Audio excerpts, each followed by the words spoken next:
हरे कृष्ण कृष्ण कृष्ण हरे हरे हरे राम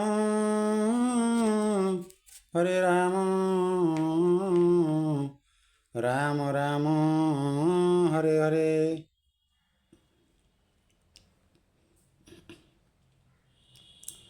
ଯୁଧିଷ୍ଠିର ଯୁବରାଜ ହେବା ପରେ ଅନେକ ସୁକାର୍ଯ୍ୟ କରିବାକୁ ଲାଗିଲେ। ପ୍ରଜାମାନଙ୍କ ପାଖକୁ ଯାଇ ସେମାନଙ୍କର ସୁଖ ଦୁଃଖ ବୁଝିଲେ ଓ ନାନା ପ୍ରକାରର ଜନମଙ୍ଗଳ କାର୍ଯ୍ୟର ଆୟୋଜନ କଲେ।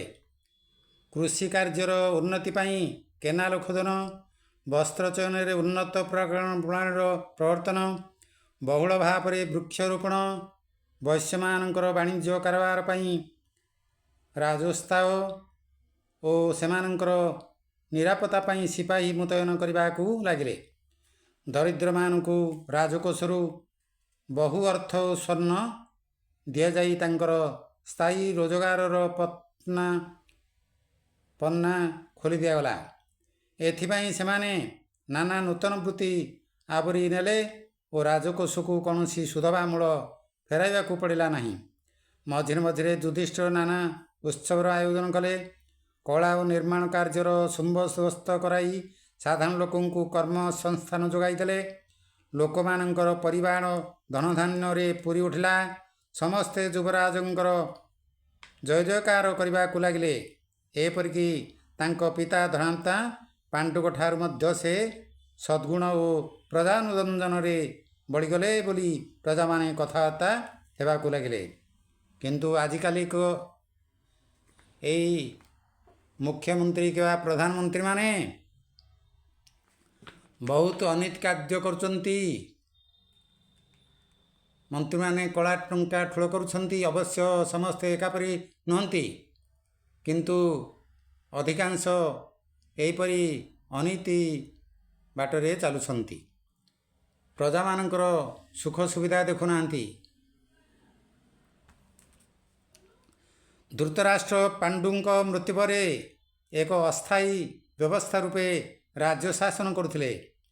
ତେଣୁ ଏବେ ରାଜସିଂହାସନରେ ପ୍ରକୃତ ରାଜା ଗାଦି ନସୀନ ହେବାର ବେଳ ଆସିଗଲା ବୋଲି ପ୍ରଜା ତଥା ପାରିଷଦ ବର୍ଗ ଭାବିବାକୁ ଲାଗିଲେ। ଏହି ସମୟରେ ଅର୍ଜୁନ ଓ ଭୀମ ବହୁ ସଂଗ୍ରାମ କରି ଅନେକ ରାଜ୍ୟ କିଣିନେଲେ। ଏପରିକି ପାଣ୍ଡୁ ଯେଉଁ ରାଜାମାନଙ୍କୁ ଜିତି ନଥିଲେ ସେମାନଙ୍କୁ ମଧ୍ୟ ଅନାୟାସରେ ଅର୍ଜୁନ ଜିତି ପାରିଲେ। ହସ୍ତିନାପୁର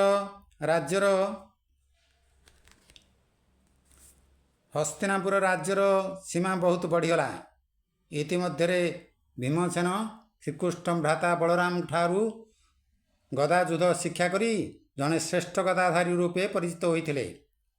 ନକୁଳ ଓ ସହଦେବ ଥିଲେ ବୃହସ୍ପତିଙ୍କ ଶିଷ୍ୟ। ସେମାନେ ନୀତିଶାସ୍ତ୍ର ତଥା ନାନା ଯୁଦ୍ଧ କୌଶଳରେ ନିପୁଣ ହୋଇସାରିଥିଲେ।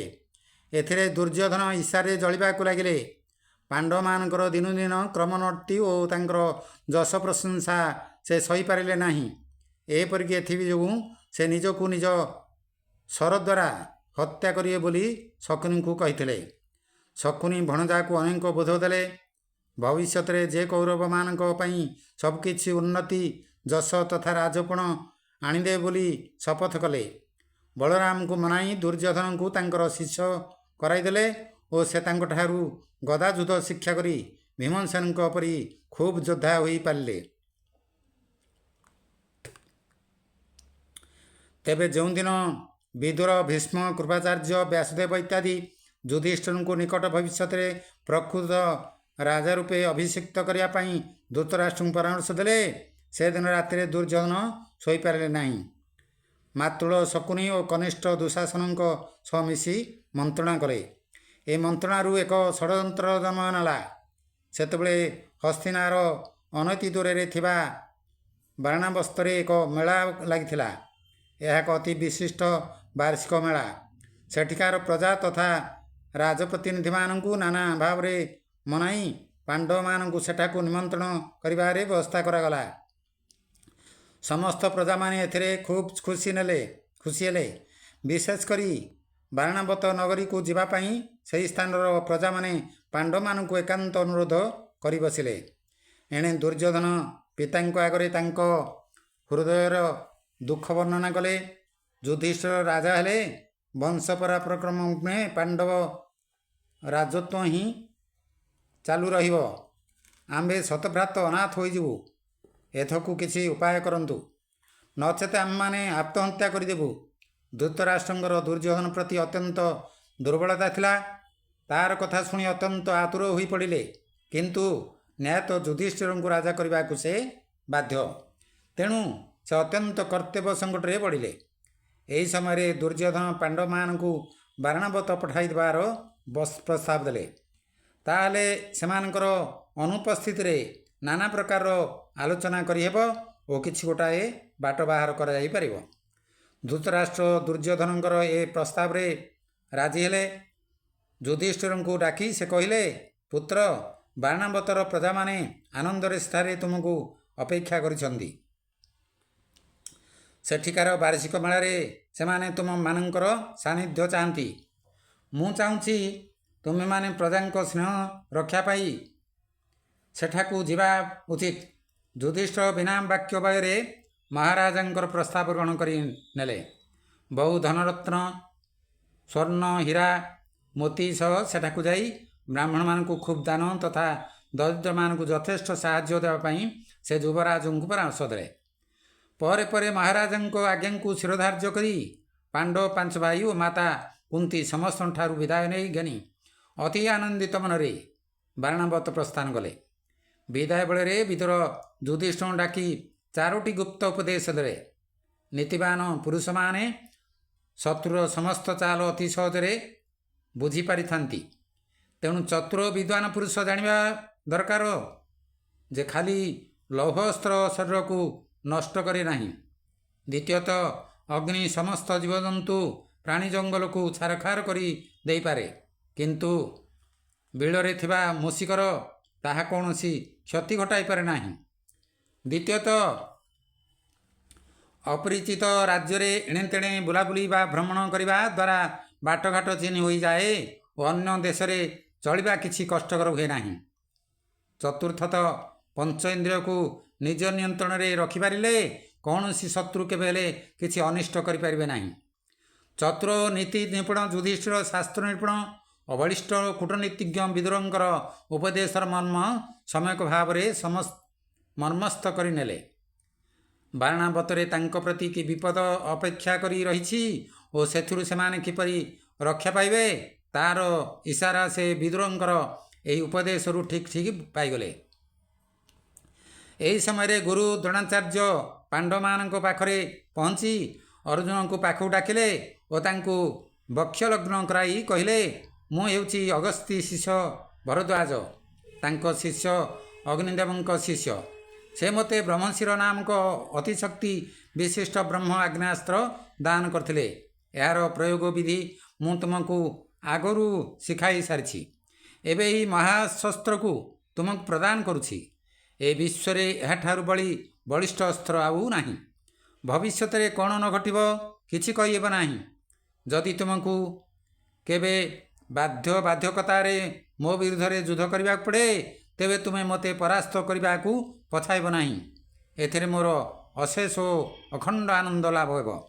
ଏହାପରେ ସେ ପାଣ୍ଡବମାନଙ୍କୁ ଆଶୀର୍ବାଦ ପ୍ରଦାନ ପୂର୍ବକ ବିଦାୟ ଜଣାଇଲେ। ଦୁର୍ଯ୍ୟୋଧନ ଇତିମଧ୍ୟରେ ଶକୁନି ଓ ଦୁଃଶାସନଙ୍କ ସହ ମନ୍ତ୍ରଣା କରି ବାରଣାବତରେ ଏକ ବିଚିତ୍ର ଭବନ ନିର୍ମାଣ କରାଇ ସାରିଥିଲେ। ଏହାର ନିର୍ମାଣରେ ଏକ ବିଶେଷ କୌଶଳ ପ୍ରୟୋଗ କରାଯାଇଥିଲା। ପୁରୋଚନ ନାମକ ବିଶ୍ୱସ୍ତ ମନ୍ତ୍ରୀ ଏହାର ନିର୍ମାଣ ଦାୟିତ୍ୱରେ ଥିଲେ। ପ୍ରାସାଦଟି ଅତ୍ୟନ୍ତ ସୁନ୍ଦର, ଆକର୍ଷଣୀୟ ଓ କାରୁକାର୍ଯ୍ୟ ବିଶିଷ୍ଟ ଥିଲା।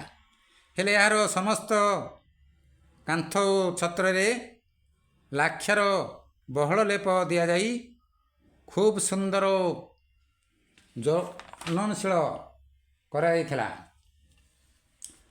ପ୍ରାସାଦର ସମସ୍ତ ଆସବାବପତ୍ରରେ ମଧ୍ୟ ଏହି କଳା କୌଶଳ ଖଟାଯାଇଥିଲା। ଅର୍ଥାତ୍ ସାମାନ୍ୟ ଅଗ୍ନିର କଣିକାରେ ଯେ ଅତି କମ୍ ସମୟ ମଧ୍ୟରେ ପ୍ରାସାଦଟି ଧ୍ୱଂସ ହୋଇଯିବ, ଏହାର ସମସ୍ତ ବ୍ୟବସ୍ଥା ଅତି ନିଖୁଣ ଭାବରେ କରାଯାଇଥିଲା। ପାଣ୍ଡବମାନେ ବାରଣାବତରେ ପହଞ୍ଚିବା ମାତ୍ରେ ପୁରୋଚନଙ୍କ ନେତୃତ୍ୱରେ ପ୍ରଜାମାନେ ତାଙ୍କର ଭବ୍ୟ ସ୍ୱାଗତକୁ ସମ୍ବର୍ଦ୍ଧନା କଲେ। ମାତା କୁନ୍ତୀ ସମସ୍ତଙ୍କୁ ଆଶୀର୍ବାଦ ସହ ଶୁଭେଚ୍ଛା ଜଣାଇଲେ। ଯୁଧିଷ୍ଠିର ଏହି ପ୍ରାସାଦରେ ପହଞ୍ଚିବା ମାତ୍ରେ ସମସ୍ତ ବିଷୟ ଅବଗତ ହୋଇଗଲେ। ଭାଇମାନଙ୍କ ସହ ସେ ପ୍ରାସାଦଟିକୁ ତନ୍ନ କରି ପରୀକ୍ଷା କଲେ ଓ ଭବନଟି ଯେ ନିକଟରେ ଦଗ୍ଧ ହେବାର ଯୋଜନା କରାଯାଇଛି ଏ କଥା ସେ ଅଚିରେ ବୁଝିଗଲେ। ତେବେ ଏକଥା କାହାକୁ ନ ଜାଣି କିଛି ନ ଜାଣିବା ପରି ଆନନ୍ଦରେ ବାସ କରିବା ପାଇଁ ସେମାନଙ୍କୁ ଯୁଧିଷ୍ଠିର ପରାମର୍ଶ ଦେଲେ। ପୁରୋଚନ ସେମାନଙ୍କର ଯଥେଷ୍ଟ ଯତ୍ନ ନେଉଥିଲା। ସେ ଯେପରି ଅଭିନୟ କରୁଥିଲା ଯେ ସେଥିରୁ ତା'ର ଅଭିସନ୍ଧିର କୌଣସି ଚିହ୍ନବର୍ଣ୍ଣ ଜଣାପଡ଼ୁନଥିଲା। ପାଣ୍ଡବମାନେ ମଧ୍ୟ ଏପରି ଚଳୁଥିଲେ ଯେ ପୁରୋଚନ ସେମାନେ ସବୁକିଛି ଜାଣି ପାରିଛନ୍ତି ବୋଲି ତାହାର ସାମାନ୍ୟତମ ସୁରାକ ବି ପାଇନଥିଲେ। ଏହିପରି କିଛିଦିନ ଅତିକ୍ରାନ୍ତ ହେଲା। ଯୁଧିଷ୍ଠିର ବାରାଣବତ ନିକଟସ୍ଥ ସମସ୍ତ ସ୍ଥାନ ବୁଲି ଦେଖିଲେ। ତାଙ୍କ ପ୍ରାସାଦ ସଂଲଗ୍ନ ବଣ ମଧ୍ୟରେ ଖୁବ୍ ବୁଲିଲେ। ସମସ୍ତ ବାଟଘାଟର ପତା ଲଗାଇଲେ। ଇତିମଧ୍ୟରେ ବିଦୁର ଜଣେ ଅତି ବିଶ୍ୱସ୍ତ ଖଣିକଙ୍କୁ ପାଣ୍ଡବମାନଙ୍କ ପାଖକୁ ପଠାଇଲେ। ସେ ଗୋପନରେ ଯୁଧିଷ୍ଠିରଙ୍କୁ ଭବନ ମଧ୍ୟରୁ ଏକ ସୁଡ଼ଙ୍ଗ ଖୋଳାଯିବା କଥା କହିଲା। ଏହା ହିଁ କରିବାକୁ ବିଦୁର ତାକୁ ସେଠାକୁ ପଠାଇଥିଲେ। ପୁରୋଚନ ସର୍ବଦା ସତର୍କ ରହିଥାଏ। ତେଣୁ ଅତ୍ୟନ୍ତ ଗୋପନୀୟତା ସହ ସୁଡ଼ଙ୍ଗ ଖୋଳା ଲାଗିଲା। ଏହି ସୁଡ଼ଙ୍ଗ ଭବନ ମଧ୍ୟରୁ ଯାଇ ଅନେକ ଦୂରରେ ବଣ ମଧ୍ୟରେ ବାହାରିଲା। ଏହାପରେ ପାଣ୍ଡବମାନେ ଆଶ୍ୱସ୍ତ ହେଲେ। ଏଣେ ପୁରୋଚନ କେବଳ ସୁଯୋଗ ଖୋଜୁଥାଏ। ଦିନେ କୁନ୍ତୀ ଏକ ମହୋତ୍ସବର ଆୟୋଜନ କରାଇଲେ। ସମସ୍ତ ପୁରବାସୀଙ୍କୁ ଖାଇବା ପିଇବାକୁ ଦେଲେ। ବ୍ରାହ୍ମଣମାନଙ୍କୁ ବସ୍ତ୍ର ଓ ଗାଭୀ ଦାନ ଦେଲେ। ଅନେକ ଦରିଦ୍ର ଲୋକ ପେଟ ପୁରାଇ ଖାଇ ଦେଇଗଲେ। ଜଣେ ବିଧବା ସ୍ତ୍ରୀ ଲୋକ ତା'ର 5ଟି ଯୁବକ ପୁତ୍ରଙ୍କୁ ଧରି ଏହି ଉତ୍ସବରେ ଯୋଗ ଦେଲା। ସେମାନେ ପେଟ ପୁରାଇ ଖୁବ୍ ଖାଇଲେ ଓ କ୍ଳାନ୍ତିବଶତଃ ପ୍ରାସାଦ ବାରଣ୍ଡାରେ ଶୋଇଗଲେ। ପ୍ରାସାଦର ଗୋଟିଏ କୋଣର ଏକ କକ୍ଷରେ ପୁରୋଚନ ରହୁଥାଏ। ପାଣ୍ଡବମାନଙ୍କର ଗତିବିଧିକୁ ଗୁପ୍ତରେ ଲକ୍ଷ୍ୟ ରଖିଥାଏ। ତେବେ ସେମାନଙ୍କର କୌଣସି ଯୋଜନାକୁ ସେ ଜାଣିପାରିନଥାଏ। ସେଦିନ ପୁରୋଚନ ଅନେକ ସୁସ୍ୱାଦୁ ଭୋଜନ ପରେ ଅତ୍ୟଧିକ ମଦିରା ପାନ କଲା। ନିଶାରେ ଟୁଳୁଟୁଳୁ ହୋଇ ତା କୋଠରୀରେ ନିଘୋଡ଼ ନିଦରେ ଶୋଇଗଲା। ଇତିମଧ୍ୟରେ ଯୁଧିଷ୍ଠିର ଅନ୍ୟ ଭାଇମାନଙ୍କ ସଙ୍ଗେ ମିଶି ସେହିଦିନ ରାତିରେ ସୁଡ଼ଙ୍ଗ ମଧ୍ୟ ଦେଇ ବାହାରକୁ ଚାଲିଯିବାର ସମସ୍ତ ବନ୍ଦୋବସ୍ତ କରିଥାନ୍ତି। ରାତିର ଭାଜନ ପରେ ସମସ୍ତେ ଶୋଇଗଲେ। ଯୁଧିଷ୍ଠିର ଅନ୍ୟ 3 ଭାଇ ଓ ମାତାଙ୍କୁ ସାଙ୍ଗରେ ଧରି ସୁଡ଼ଙ୍ଗ ମଧ୍ୟ ଦେଇ ଅନେକ ଦୂରକୁ ଚାଲିଗଲେ। ଜ୍ୟେଷ୍ଠ ଭ୍ରାତାଙ୍କ ନିର୍ଦ୍ଦେଶରେ ଭୀମ ଏକୁଟିଆ ପ୍ରାସାଦ ମଧ୍ୟରେ ରହିଲେ। ଭୟଙ୍କର ଅନ୍ଧକାର ରାତ୍ରି। ପବନ ମଧ୍ୟ ଜୋରରେ ବହୁଥିଲା। ଏକ ନିର୍ଦ୍ଦିଷ୍ଟ ସମୟର ବ୍ୟବଧାନ ପରେ ଭୀମ ଜାଣିଗଲେ ଯେ ଭାଇମାନେ ମାଙ୍କ ସହିତ ସୁଡ଼ଙ୍ଗ ଦ୍ୱାରର ନିକଟବର୍ତ୍ତୀ ହୋଇଯିବେଣି। ସେ ଯାଇ ପ୍ରଥମେ ପୁରୋଚନ କକ୍ଷ ଓ ପରେ ଅନ୍ୟ 4-5 ଜାଗାରେ ଅଗ୍ନି ସଂଯୋଗ କରିଦେଲେ ଓ ପବନ ବେଗରେ ସୁଡ଼ଙ୍ଗ ମଧ୍ୟରେ ଦୌଡ଼ି ଦୌଡ଼ି ଯାଇ ଭାଇମାନଙ୍କ ପାଖରେ ପହଞ୍ଚିଗଲେ। ଅଗ୍ନିର ପ୍ରଚଣ୍ଡ ତାପ ସୁଡ଼ଙ୍ଗ ମଧ୍ୟରେ ତାଙ୍କ ପର୍ଯ୍ୟନ୍ତ ଆସିବା ପୂର୍ବରୁ ସେମାନେ ଯାଇ ବନ ମଧ୍ୟରେ ବାହାରି ସାରିଥିଲେ। ଏପଟେ ଭବନଟି ହୁତୁହୁତୁ ହୋଇ ଭୀଷଣ ଭାବରେ ଲେଲିହାନ ଶିଖା ଉତ୍ତୋଳନ କରି ଜଳିବାକୁ ଲାଗିଲା। ପୁରୋଚନ ଏଥିରେ ଜୀବନ୍ତ ଦଗ୍ଧ ହୋଇଗଲା। ଉକ୍ତ ସ୍ଥାନର ପ୍ରହରୀ ଓ କେତେକ ଗୁପ୍ତଚର ମଧ୍ୟ ପୋଡ଼ି ହୋଇଗଲେ ମଲେ। ନଗରବାସୀ ରାତି ଅଧରେ ନିଜ ନିଜର ସେଜରୁ ଉଠିଗଲେ। ହେଲେ ଅଗ୍ନିର ତେଜ ଏତେ ପ୍ରବଳ ଥିଲା ଯେ ଅଗ୍ନି ନିର୍ବାପନ ପାଇଁ ସେମାନେ କିଛି ହେଲେ କରିପାରିଲେ ନାହିଁ। କେବଳ ପାଣ୍ଡବମାନଙ୍କ ଉଦ୍ଦେଶ୍ୟରେ ମଥା ପିଟି କାନ୍ଦିବାକୁ ଲାଗିଲେ। ପରଦିନ ପ୍ରଭାତରେ ପ୍ରଥମ କକ୍ଷର ଭିତର ବାରଣ୍ଡାରେ 5ଗୋଟି ଶବ ପଡ଼ିଥିବାର ଦେଖାଗଲା। ନିକଟରେ ଅନ୍ୟ ଏକ ଶବ କୁହୁଳିଥିଲା। ଏହି 6ଟି ଯାକ ଶବ ସମ୍ପୂର୍ଣ୍ଣ ରୂପେ ଦଗ୍ଧ ହୋଇଯାଇଥିଲା। ଚିହ୍ନିବାର କୌଣସି ଉପାୟ ନଥିଲା। ଉକ୍ତ ବିଧବା ଓ ତା ପୁତ୍ରମାନଙ୍କର ଏହି ଶବକୁ ଦେଖି ସମସ୍ତେ ପାଣ୍ଡବ ମାତା କୁନ୍ତୀଙ୍କର ବୋଲି ଧରିନେଲେ। ନଗରବାସୀ ମୁଣ୍ଡ କଚାଡ଼ି କାନ୍ଦି କାନ୍ଦି ଗଗନ କମ୍ପାଇବାକୁ ଲାଗିଲେ। ଇତିମଧ୍ୟରେ ସୁଡ଼ଙ୍ଗ ମଧ୍ୟରୁ ବାହାରି ପାଣ୍ଡବ ଭ୍ରାତାଗଣ ମାତା କୁନ୍ତୀଙ୍କ ସହ କିଛି ବାଟ ଚାଲିଲେ। ଅନ୍ଧାର ରାତି, ମୁହଁକୁ ମୁହଁ ଦିଶୁନାହିଁ। ସମସ୍ତେ କ୍ଳାନ୍ତ ହୋଇ ପଡ଼ିଥାନ୍ତି। ଭୀମସେନ କମର ବାନ୍ଧିଲେ। କନିଷ୍ଠ 2 ଭାଇ ନକୁଳ ଓ ସହଦେବଙ୍କୁ କାଖ କଲେ। କାନ୍ଧ ଓ ବେକରେ ଯୁଧିଷ୍ଠିର, ଅର୍ଜୁନ ଓ ମାତାଙ୍କୁ ବସାଇ ଅନେକ ବାଟ ଅନାୟାସରେ ଚାଲିଗଲେ। ରାତ୍ରିର ତୃତୀୟ ପ୍ରହର ବେଳକୁ ସେମାନେ ଗଙ୍ଗା କୂଳରେ ପହଞ୍ଚିଗଲେ। ବିଦୁରଙ୍କର ଜଣେ ଅତି ବିଶ୍ୱସ୍ତ ଗୁପ୍ତଚର ଜଣେ ଅତି ଅନୁଗତ ନାବିକ ସହିତ ସେଠାରେ ଅପେକ୍ଷା କରିଥିଲା। ତୁରନ୍ତ ସେ ସେମାନଙ୍କୁ ଗଙ୍ଗା ପାର କରାଇ ଦେଇ ବିଦୁରଙ୍କ ପାଖକୁ ଫେରିଗଲା ଓ ତାଙ୍କୁ ସମସ୍ତ ସମ୍ବାଦ ଜଣାଇ ତୃପ୍ତ କରାଇଦେଲା। ରାତି ପାହିବା ବେଳକୁ ପାଣ୍ଡବ ଭ୍ରାତାଗଣ ଓ ମାତା କୁନ୍ତୀ ହସ୍ତିନାପୁର ଠାରୁ ବହୁତ କିଛି ଦୂରକୁ ଚାଲି ଯାଇଥିଲେ। କ୍ରମେ ପାଣ୍ଡବମାନଙ୍କ ଦଗ୍ଧ ହେବା ସମ୍ବାଦ ହସ୍ତିନାପୁରରେ ପହଞ୍ଚିଗଲା। ସାରା ରାଜପ୍ରାସାଦ ଓ ରାଜ୍ୟରେ ଶୋକର ଛାୟା ଖେଳିଗଲା। ପ୍ରଜାମାନଙ୍କ ମଧ୍ୟରୁ କେହି କେହି ଏହା ଦୁର୍ଯ୍ୟୋଧନର କାର୍ଯ୍ୟ ବୋଲି କୁହାକୁହି ହେଲେ। ଧୃତରାଷ୍ଟ୍ର ଭିତରେ ଦୁଃଖୀ ନଥିଲେ ମଧ୍ୟ କାହାରିକୁ କାନ୍ଦିଲେ ଓ ମୁଣ୍ଡ କଚାଡ଼ିଲେ। ବାହାରକୁ ଜଣାପଡ଼ିଲା ପରି କାନ୍ଦିଲେ ଓ ମୁଣ୍ଡ କଚାଡ଼ିଲେ। ଦୁର୍ଯ୍ୟୋଧନ ଶୋକ କରିବାରେ ଛଳନା କଲେ। 10 ଓ 11 ଦିନ ପରେ ପାଣ୍ଡବମାନଙ୍କର ଶୁଦ୍ଧକ୍ରିୟା ଓ ତିଳତର୍ପଣ ତଥା ବ୍ରାହ୍ମଣମାନଙ୍କୁ ଦାନ ଦକ୍ଷିଣା କରାଗଲା। ଧୃତରାଷ୍ଟ୍ର ଓ ଦୁର୍ଯ୍ୟୋଧନ ମିଶି ତ୍ରୟୋଦଶ ତିଥିରେ ଅତ୍ୟନ୍ତ ଶୋକାକୁଳ ଭାବରେ ପ୍ରେତକ୍ରିୟାର ସମସ୍ତ ବିଧି ବିଧାନ ଶେଷ କଲେ।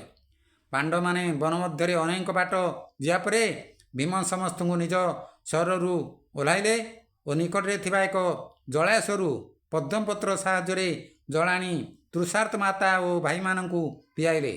ସାରା ରାତିର ଅନିଦ୍ରା ଓ ଯାତ୍ରା ଜନିତ କ୍ଳାନ୍ତି ଯୋଗୁଁ ସମସ୍ତେ ସେହି ବଣ ମଧ୍ୟରେ ପତ୍ରଗହଳ ଉପରେ ଶୋଇପଡ଼ିଲେ। ଏକୁଟିଆ ଜାଗ୍ରତ ରହିଲେ ଭୀମ। ବନ ପ୍ରଦେଶ ଭୟାବହ ଜୀବଜନ୍ତୁ ଭରା ବିପଦ ସଂକୁଳ ଥିଲା। ତେଣୁ ସମସ୍ତେ ଶୋଇଗଲେ ମଧ୍ୟ ଏକୁଟିଆ ଜାଗ୍ରତ ରହି ଭୀମସେନ ପ୍ରହରା ଦେବାକୁ ଲାଗିଲେ। ହରେ କୃଷ୍ଣ କୃଷ୍ଣ କୃଷ୍ଣ ହରେ ହରେ, ହରେ ରାମ ରାମ ରାମ ହରେ ହରେ।